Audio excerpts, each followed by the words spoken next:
하나님 말씀 베드로전서 3장에서 보시겠습니다.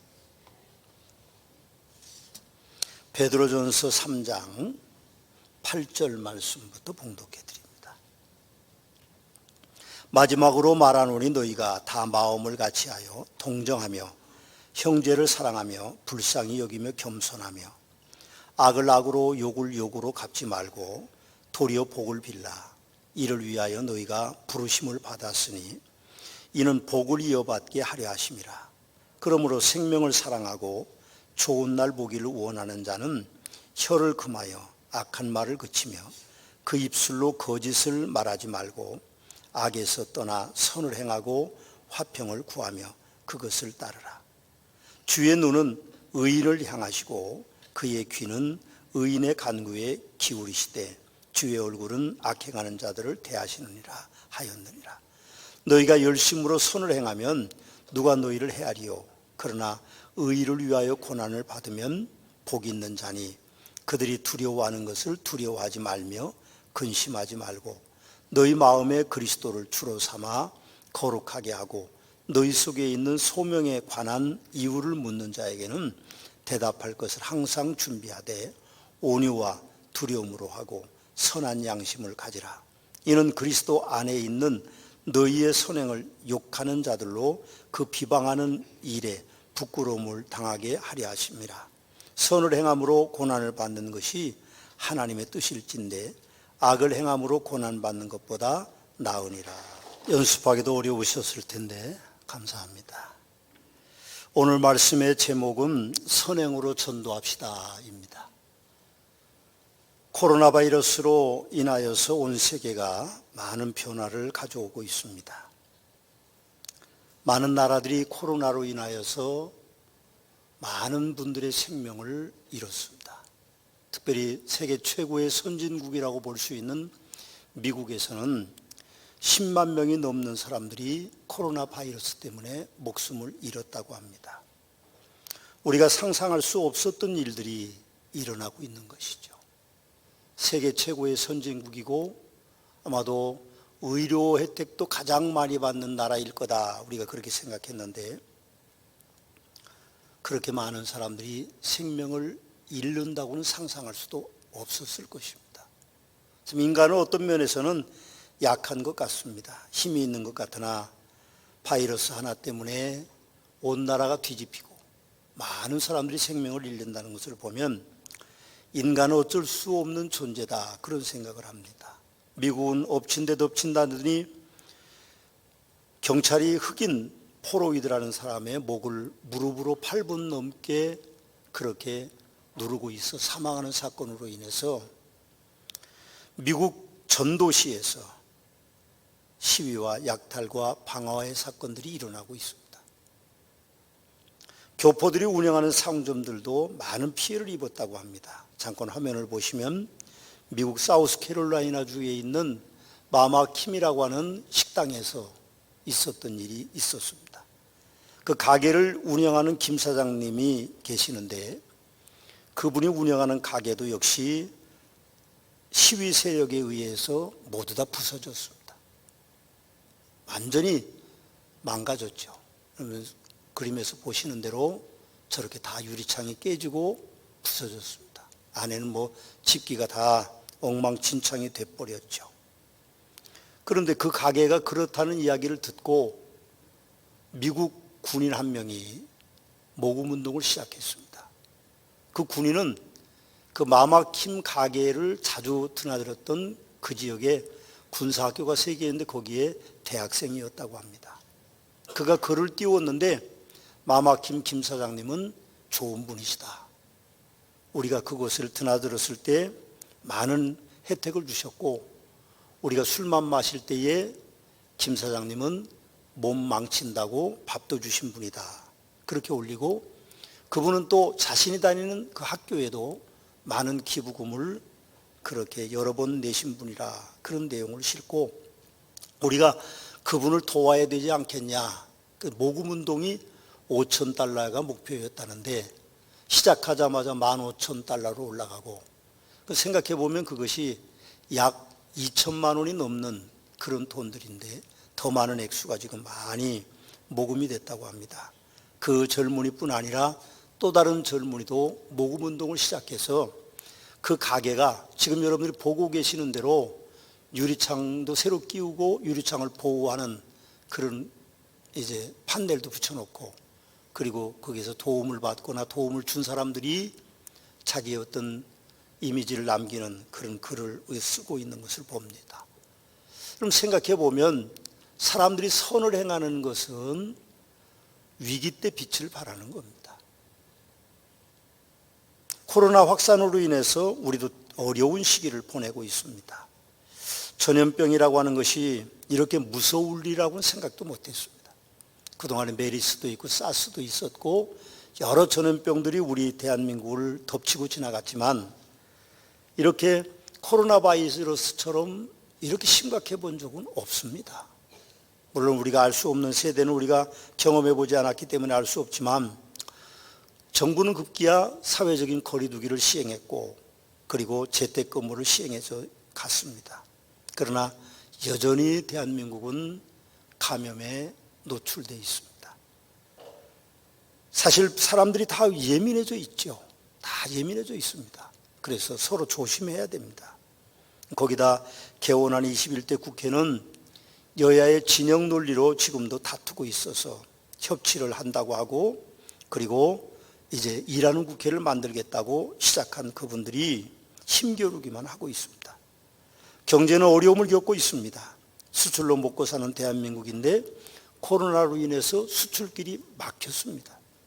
대외 정치적으로 보면 미국과 중국의 싸움에 우리는 고래 등에 새우 등 터진다고, 고래 싸움에 새우 등 터지는 역할로 이러지도 저러지도 못하는 어려운 상황 속에 있습니다. 오랜 우방인 미국을 등질 수도 없고 지금 수출을 가장 많이 하는 가까운 중국을 우린 등질 수도 없기 때문에 사실 어려움을 겪고 있는 것이죠. 어느 편을 들어야 될지 마치 공중 줄타기를 하는 고개사와 같은 그런 입장에 있는 나라가 바로 우리나라입니다. 또 설상가상 북한은 협박에 가까운 담화를 연속해서 발표하고 있기 때문에 정치하시는 분들, 대통령은 상당한 고통 속에 있다고 생각합니다. 또 백성들도 힘듭니다. 가정들은 실직을 경험해야 됐고 재택근무로 인해서 가족 간의 관계가 여러 가지 많은 문제들이 생기게 됐죠. 그리고 경제가 어려워졌습니다. 우리나라는 외환위기를 겪은 적이 불과 얼마 되지 않습니다. 그때 우리나라는 상당한 위기 속에 있었는데 사실 우리 백성들이 단결로 말미암아 금모으기나 여러 가지 일들로 외환을 위기를 잘 극복했는데 그때 가족들이 많이 해체됐고 많은 사업체들이 망했습니다. 그래서 사업하는 분들이 스스로 목숨을 끊는 일이 많았고 가정들은 이혼하는 일이 굉장히 많았습니다. 지금 코로나로 인해서 굉장한 어려움이 있을 때 정부는 우리나라가 마이너스 성장한다는 발표를 했습니다. 그러나 전문가들은 그 마이너스가 더 심해질 거다, 계속될 것이라고 그렇게 경고하고 나서고 있습니다. 그 일은 누구의 책임도 아닙니다. 대통령의 책임도 아니고 정치하는 분들의 책임도 아니고 그리고 이제 경제권을 가지고 있는 사업가들의 책임도 아닙니다. 누구의 책임도 아니죠. 세계적인 현상이기 때문에 사실은 누구를 탓할 수 없는 것이죠. 물론 우리 백성들에게 재난지원금도 주고 시에서 지원금도 주고 또 어떤 이제 정치하는 분들은 또 다시 줘야 된다고 이야기해서 아침에 인터넷 뉴스를 보니까 그것은 인기를 얻기 위한 거다, 그런 비판을 하는 분들도 있고 그렇습니다. 그러나 어쨌든 우리는 불만과 불평보다 어떤 대립보다는 서로를 이해하고 인내하는 길밖에는 없습니다. 이제는 우리 민족은 다시 한번 외환위기 때처럼 뭉쳐서 이 어려움을 잘 슬기롭게 극복하고 지나가야만 됩니다. 솔로몬이 남겨준 격언처럼 이 또한 지나가리라 하는 것처럼 코로나는 지나갈 것입니다. 소멸되는 것이 아니라 약이 나오면 코로나는 활동할 수 없을 것입니다. 대한민국은 하나님이 보호한 나라입니다. 지금도 보호해 주시는 나라죠. 그렇기 때문에 저는 우리 대한민국이 코로나로부터 자유로워지는 날이 곧 올 거라고 그렇게 믿습니다. 그럼 코로나로 인해서 교회와 성도들도 변하고 있습니다. 교회에서는 예배가 자유롭게 드리지를 못했습니다. 우리 기독교에서는 6월 30일 일일을 최고 이제 디데이로 잡고 예배 회복 주일로 삼아서 예배가 회복되고 있습니다. 그러나 지금도 자유롭지 못한 것이 사실입니다. 여러분들이 보시던 우리 시온 찬양대가 3분의 1도 안 되는 숫자만 써서 SNS 연습하고 잠깐 연습하고 그리고 일부분만 쓸 수밖에 없는 상황이죠. 근데 오늘 제가 보니까 엘리트만 뽑으셨나 뭐 숫자가 그렇게 많은 거나 오늘 목소리나 별 차이가 없이 잘 나는 걸 보면 잘하는 분들만 뽑은 건 아닌 것 같은데 내가 보니까. 근데 오늘 찬양이 참 좋은 것 같습니다. 우리가 어쨌든 코로나 때문에 예배를 자유스럽게 드리지 못했어요. 2달 동안 SNS로만 예배 드렸습니다. 눈물나게 예배를 드렸죠. 그리고 조금씩 성도들이 예배에 참석해서 지금은 예배당 현장 예배와 SNS 예배를 동시에 드리고 있습니다. 코로나가 사라지거나 치료제가 개발될 때까지 우리는 대한민국의 지역 감염이, 전 세계 지역 감염이 계속될 겁니다. 우리가 사는 대전시는 다행히 청정지역이기 때문에 공장이 많지 않고 그렇기 때문에 별로 그렇게 많은 환자들이 생기지 않아서 다른 도시보다는 조금 편하게 예배를 드리고 있습니다만 그러나 아직도 약 70%의 성도들만 예배에 참석하고 계십니다. 물론 나머지 분들은 SNS로 예배를 드리고 계시죠. 서문화교회는 건강이 연약해서 예배에 올 수 없는 분들도 많이 있습니다. 양로원이나 혹은 병원이나 혹은 가정에서 그리고 출근할 수밖에 없는 분들을 위해서 SNS 예배를 동시에 계속 송출하기로 그렇게 마음을 먹었습니다. 혹시 여러분들이 교회에 올 수 없는 어려운 지경이 있더라도 우리 교회가 송출하는 방법을 통해서 여러분들이 예배를 함께 드리면 되겠습니다. 하나님의 백성이 된 우리는 코로나로 알곡과 쭉정이가 걸러진다고 생각하지는 말아야 합니다. 저도 그런 생각을 가진 적이 있었습니다. 이번 사건을 통하여서 진짜 믿음이 있는지 그렇지 않는지가 판가름 나는 기회가 될 거다, 그런 생각을 하고 그런 말을 한 적이 있습니다만 알곡과 쭉정이를 거르는 일은 하나님이 하시는 일이고 우리는 할 수 없는 일입니다. 마태복음 13장에 보면 그렇게 말합니다. 종들이 가라지를 뽑을까요? 그렇게 말했습니다. 그때 주인이 가만두라. 가라지를 뽑다가 곡식까지 뽑을까 염려하노라. 둘 다 추수할 때까지 함께 자라게 두라. 추수 때가 되면 내가 추수꾼들에게 말하기를 가라지는 먼저 거두어 불사르게 단으로 묶고 곡식은 모아 내 곡간에 넣으리라. 그렇게 말씀하고 계신 것을 우리는 기억해야 됩니다. 서문화교회는 서문화교회에 등록하신 성도님들 다 하나님의 백성이라고 믿습니다. 그래서 그분들을 우리가 잘 섬기도록 그렇게 할 것입니다. 교회는 낙심한 성도들을 돌보아서 교회에서 멀어지지 않도록 돕는 일이 필요합니다. 제가 주중에 어떤 식당을 우리 교육자들과 함께 갔는데 거기에 어떤 목장 식구들이 다 와서 식사를 하고 계셨습니다. 목장 예배를 드리지 않았을 텐데도 아마 목장 식구들이 단합은 한번 해야 되지 않냐, 그래서 모인 것 같아요. 그렇게 모이면 목자가 돈을 좀 다 내십시오. 정 목자가 조금 어려우면 부목자한테 당신도 좀 내라, 그렇게 하고 목자가 대접을 1년에 한두 번 정도는 해야 그래야 또 목원들이 좋아하니까요.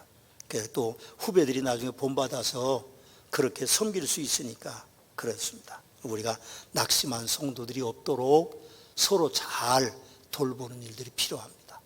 제가 어제 유튜브를 보다 보니까 어떤 분이 신천지에 대한 유튜브를 띄웠더라고요. 그분이 신천지에 대한 정보를 받아보니까 이만희 씨가 신천지 교주죠. 그래서 자기 교인들에게 다 가까운 교회로 가라, 그렇게 하고 본부도 앞으로 예배를 드리지 않을 거고 코아, 뉴코아 백화점도 예배를 드리지 않을 거다, 그렇게 결정을 했다고 합니다. 그런데 그분이 자기 느낌과 어떤 정보를 통해서 하는 이야기가 이제는 신천지는 예배 드리는 걸 포기한 것 같다. 전에는 추수꾼을 파송했는데 교회에 파송하는 그 의미가 추수꾼이 아니라 다시 교회로 돌아가도록 하는 그런 계획을 세우고 있는 것 같다, 그런 이야기를 합니다. 만일 신천지가 운영을 포기한다고 하면 그분들이 따로 모일 수도 있겠지만 다시 전에 다니던 교회나 새로운 교회들로 그렇게 옮겨올 가능성이 있습니다. 그럴 때 우리는 그분들을 포용할 수 있어야 되고 바른 신앙으로 갈 수 있도록 잘 교육하는 그런 교회가 돼야 될 것이라고 생각합니다. 하나님의 백성이 된 우리는 코로나 때문에 또한 전도하는 일을 포기해서는 안 됩니다. 지금 몇 개월 동안 4개월 동안 새가족이 없었는데 지난주에 새가족이 한번 등록하셨습니다. 산업디자인학과 교수 한 분이 새로 등록하셔서 새로운 교인이 되셨습니다. 여러분, 우리가 생각해 보면 우리는 코로나 때문에 전도하기 어려울 거다, 그런 생각을 합니다. 신천지가 욕을 많이 먹었고 많은 교회들이 전염의 우상이 됐다, 온상이 됐다, 그렇게 얘기 듣습니다. 또 잠잠했었는데 갑자기 수도권의 개척교회 목회자들의 모임을 통해서 54명이나 확진자가 늘어났기 때문에 기독교에 대한 이미지가 좋지 않습니다. 댓글을 보시면 무서울 정도로 교회와 목사와 성도들을 비난하고 있습니다. 그래서 우리가 생각에는 한동안 전도하기가 어려울 거다, 그렇게 생각하고 있습니다. 그러나 꼭 그렇지는 않습니다. 교회만 감염원이 되는 것이 아니라 어저께 그저께 보면 어떤 외판 업체들에서 또 탁구 클럽에서 74명의 감염 환자들이 나왔다, 그런 우리가 뉴스를 접하고 있습니다. 코로나는요, 어느 곳에 생길지 알 수 없습니다. 무증상 환자가 많기 때문에 그분들이 자기 증세가 없기 때문에 돌아다니고 그래서 번지는 그런 경우들이 많기 때문에 교회는 방역을 철저히 해야 되고, 그리고 식사 대접을 하지 않고, 그리고 성도님들이 교회 출입 시에 발열 체크와 손소독제를 바르고 마스크를 꼭 쓰시고, 불편하시겠지만 개인 위생을 철저하게 지키면 문제가 없이 예배 드릴 수 있을 거라고 생각합니다. 문제는 이 어려운 시기에도 우리가 전도해야 된다는 것. 역사를 보면, 기독교 역사를 보면 어려운 시기에 더 놀랍게도 복음이 전파된 것을 우리는 알 수 있습니다. 그래서 오늘 베드로 사도도 우리에게 그렇게 말씀합니다. 마음을 같이하여 동정하며 형제를 사랑하며 불쌍히 여기며 겸손하고 그렇게 선행을 함으로 전도해야 된다고 말합니다.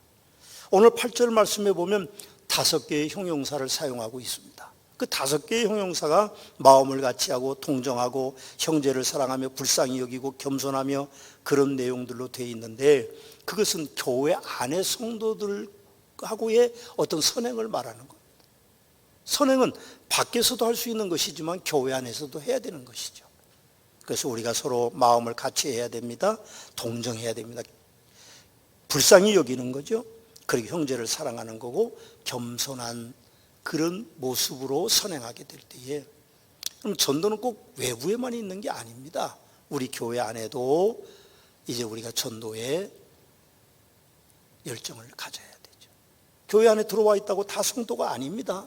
그렇기 때문에 우리가 잘 섬기고 좋은 교제를 통해서 그분들을 더 좋은 신앙으로, 그래서 그리스도의 그런 백성으로 만드는 일들이 우리 안에 필요하다. 베드로 사도는 그렇게 말하고 계시는 거예요. 또 베드로 사도는 선행을 이렇게 말합니다. 9절에 보면 악을 악으로 욕을 욕으로 갚지 말고 도리어 복을 빌라. 이를 위하여 너희가 부르심을 받았으니 이는 복을 이어받게 하려 하심이라, 그렇게 말씀합니다. 우리 선행은요, 우리에게 악한 말을 하는 사람들에게 악으로 갚지 않고, 우리에게 욕을 하는 사람들에게 욕으로 갚지 않고 오히려 복을 빌어야 된다고 말합니다. 예수님께서도 말씀하시고 우리가 기도하면 다른 사람을 기도해야 된다. 그런데 그 기도를 하면 그 사람이 그 기도를 받을 자격이 없으면 그 기도가 너에게 복이 된다고 말씀하셔서, 우리는 어떤 경우에도 상대방이 내게 어떻게 대하든 우리가 그 사람을 향하여서 오히려 복을 비는 선행을 하게 될 때에 사람들을 전도할 수 있다고 말합니다. 베드로 사도는 또 선행 하나를 이렇게 말합니다. 10절의 말씀에 보면 그러므로 생명을 사랑하고 좋은 날 보기를 원하는 자는 혀를 금하여 악한 말을 그치고 그 입술로 거짓을 말하지 말고, 그렇게 이야기합니다. 말조심을 해야 된다는 거죠. 예수 믿는 사람들은 세상 사람들이 말쟁이라고 합니다. 예수 믿는 사람들은 말을 잘해요. 참 잘합니다. 굉장히 잘합니다.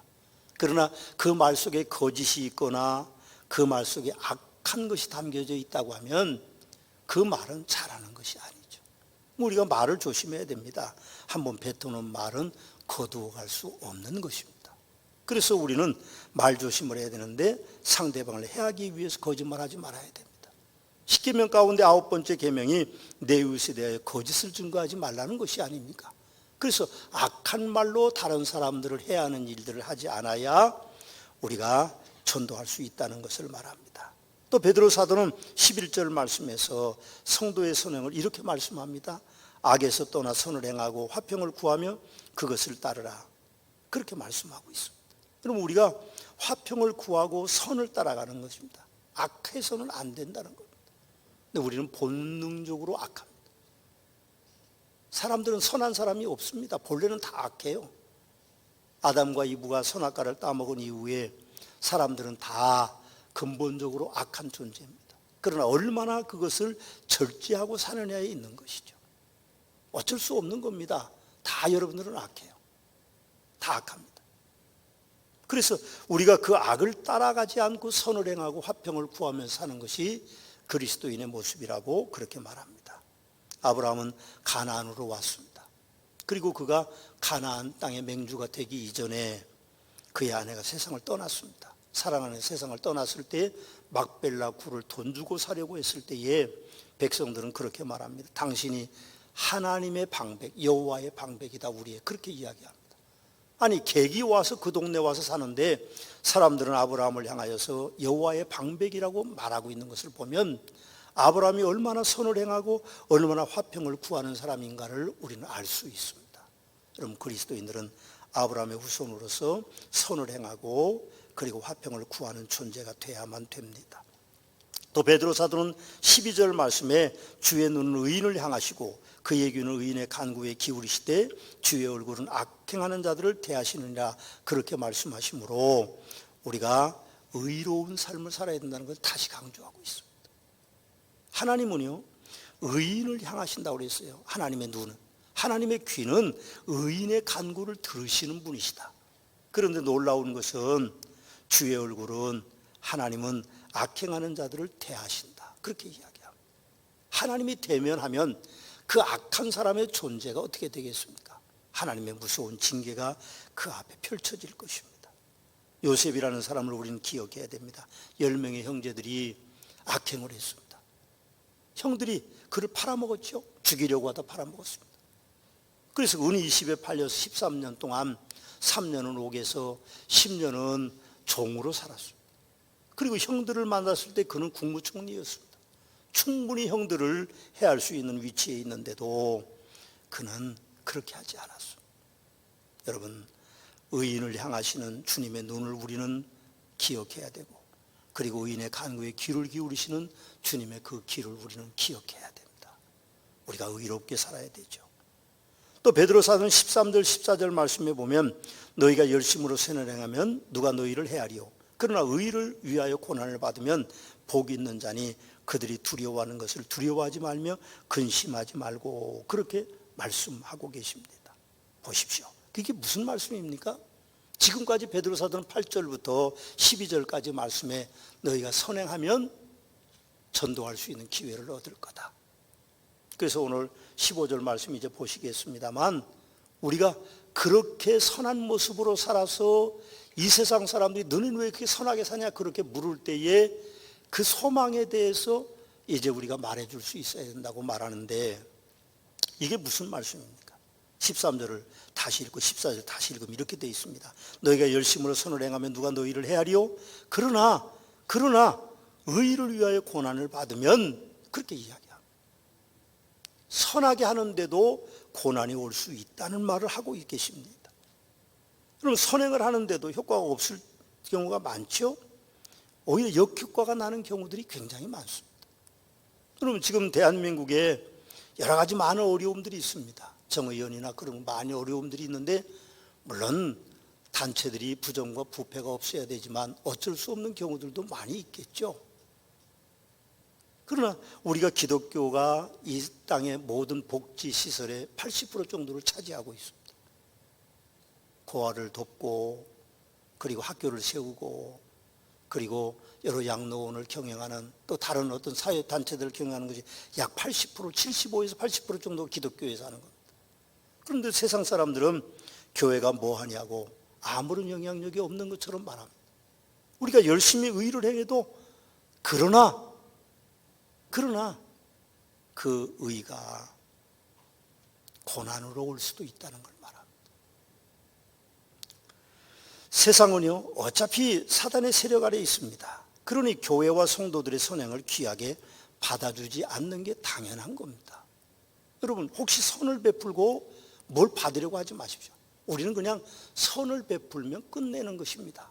뭘 받으려고 할 필요가 없습니다. 내가 이렇게 했으니까 당신이 어떻게 해줘야 되지 않느냐 그런 기대조차도 하지 마십시오. 우리는 베풀므로 끝나고 그 사실은 하나님이 아시는 겁니다. 사람에게 뭘 얻으려고 시도해서는 안 되고 기대해서도 안 되는 겁니다.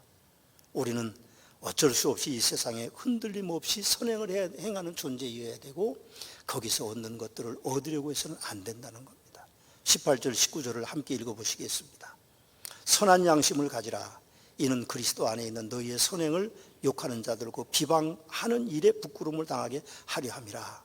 선을 행함으로 고난받는 것이 하나님의 뜻일진데 악을 행함으로 고난받는 것보다 낫다. 그렇게 이야기합니다. 17절에 그렇게 말씀하고 있어요. 여러분 우리가 선을 행해도 고난받을 수 있다는 걸 이야기하고 있습니다. 그러나 우리는 그 고난이 부끄러운 것이 아니라고 오늘 본문에도 우리에게 그렇게 말씀하고 있습니다. 18절에 보면 그렇게 되어 있습니다. 선한 양심을 가지라.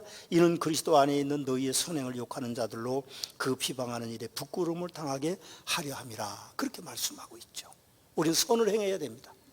그리고 돌아오는 일이 어떤 경우가 될지는 우리 알 수 없지만 그건 우리가 챙기려고 해서는 안 돼요. 우리는 선행을 함으로 사람들에게 바나바가 착한 사람이기 때문에 안디옥에서 복음을 전한 것처럼 그렇게 복음을 전할 수 있는 선행으로 복음을 전하는 복된 성도들이 되시기를 주님의 이름으로 축원합니다. 15절 보십시오. 너희 마음에 그리스도를 주로 삼아 거룩하게 하고 너희 속에 있는 소망에 관한 이유를 묻는 자에게는 대답할 것을 항상 준비하되 온유와 두려움으로 하라. 그렇게 말합니다. 저 후배 목사 한 사람을 며칠 전에 만났는데 자기 사돈이 세상을 떠났대요. 자기 딸이 시집을 가서 3년 됐는데 3년 전에 상견례를 할 때에 그분이 사돈이 목사님이니까 자기도 교회를 나가겠다.